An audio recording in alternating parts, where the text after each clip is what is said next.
good to be back for another episode of Connect with Your Child with A Blessing. And if you're just joining me for the first time, this is the Aros community where we bring you tips that helps you connect well with your child. And guess what? This is the last Tuesday in February, and that means the February edition is ending today. If you are yet to watch other videos of this edition, you can do well after now to scroll down the page and watch the episodes, and also January episode, you can do well to watch them too. Your presence is a tool to help you connect well with your child. That is what we have been discussing throughout February.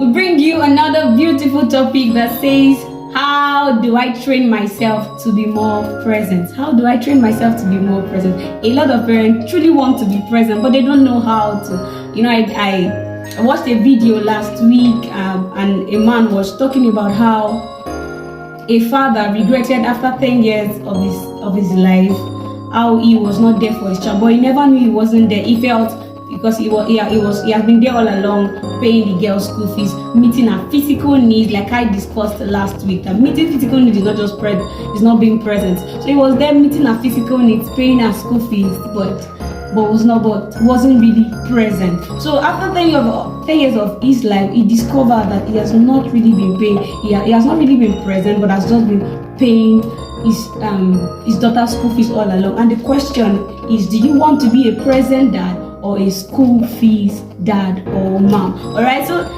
today's episode I'm looking into how to train myself to be present. So stay tuned as we dig deep into this together.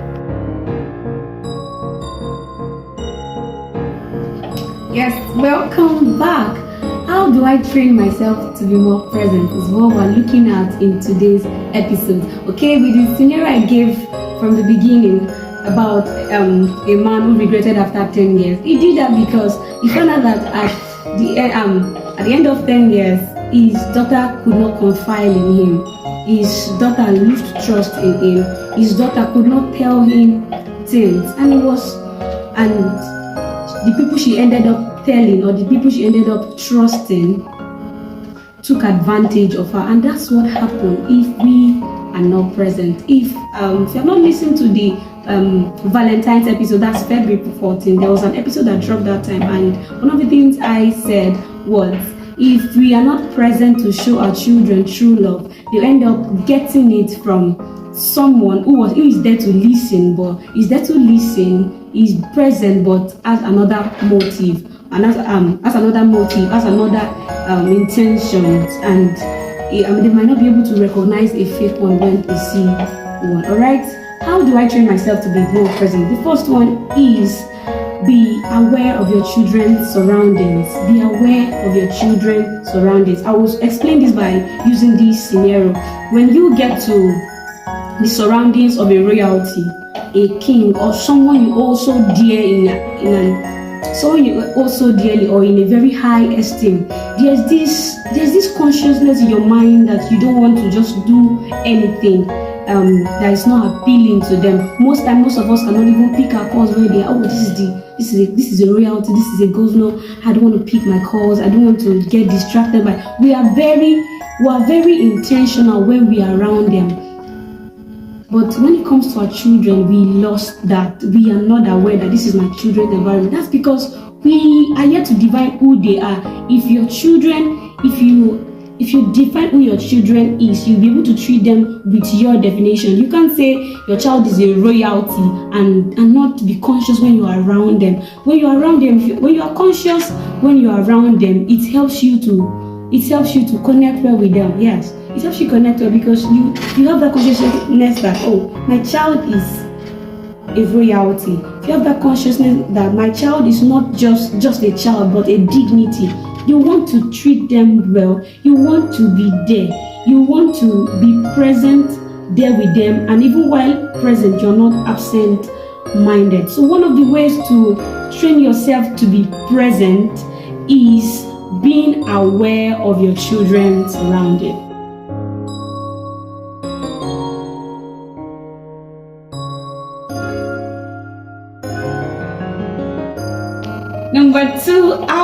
I train myself to be present? Focus on one thing at a time. Focus on one thing at a time. Most times, as parents, we want to do so many things at the same time. You want to attend to your child, you want to attend to your client, you want to be there for a friend, you want at the same time.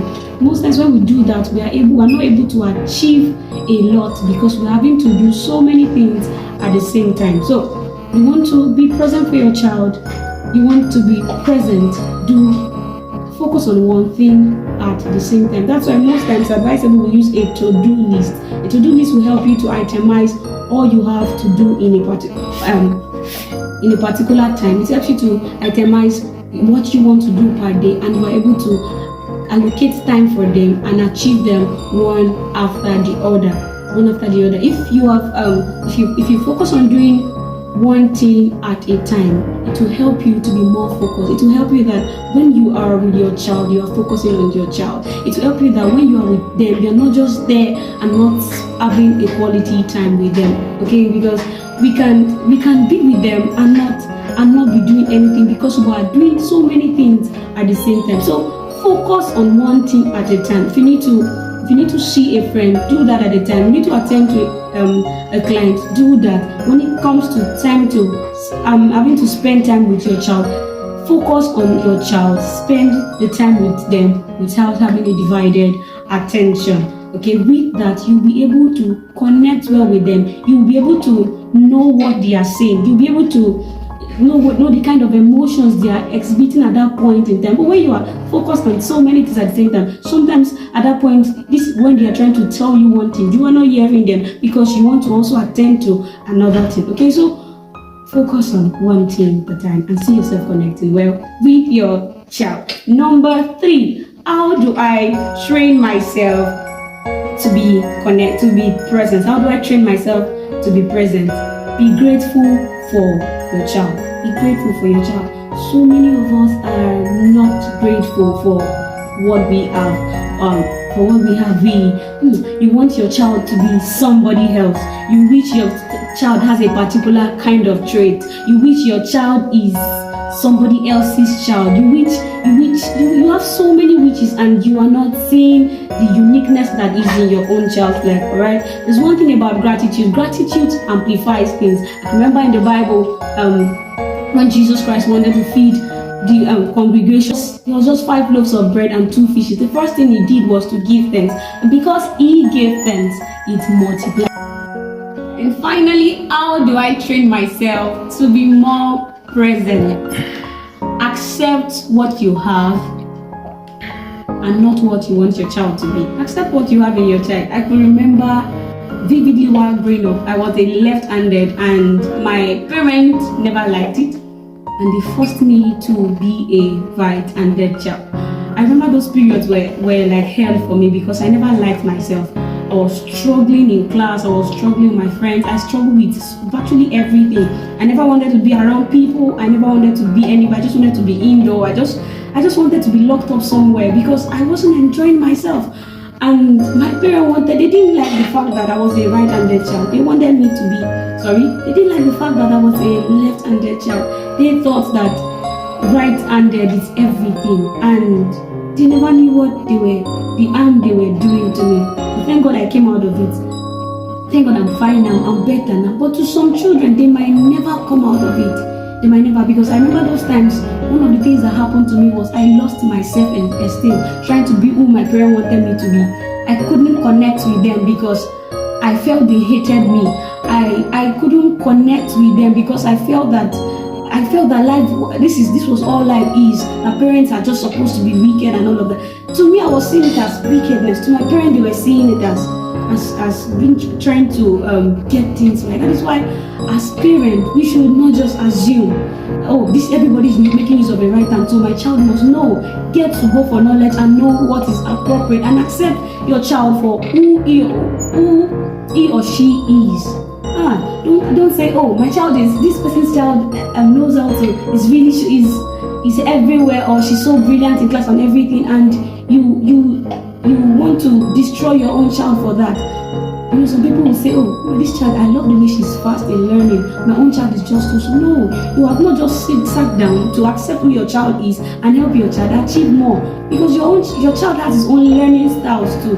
You have not just discovered it. You're just being carried away with another person's, the trait you see in another person's child. So if you really want to connect with your child, learn to accept them for who they are. When you accept them for who they are, you will bring out there's a way it helps you bring out the best in your child, because if you accept your child for who they are, you want to do everything to make sure that best is out. So accept your child for who they are and see yourself connecting well with your child. I hope you enjoyed this episode.